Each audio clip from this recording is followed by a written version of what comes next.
Greetings. When running VMware Workstation in full screen mode, the toolbar edge is shown by default. I find this distracting and pretty annoying. Let's find out how to fix this issue. Here I got a Windows 10 virtual machine. To activate the full screen mode, press the shortcut Ctrl-Alt-Return or press the button in the toolbar. The toolbar edge is shown by default. Hover the mouse over it to display the full screen toolbar. Restore the window. Select Preferences in the menu Edit. Alternatively, press Ctrl-P. Select Display.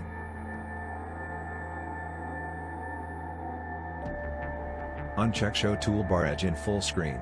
Click OK.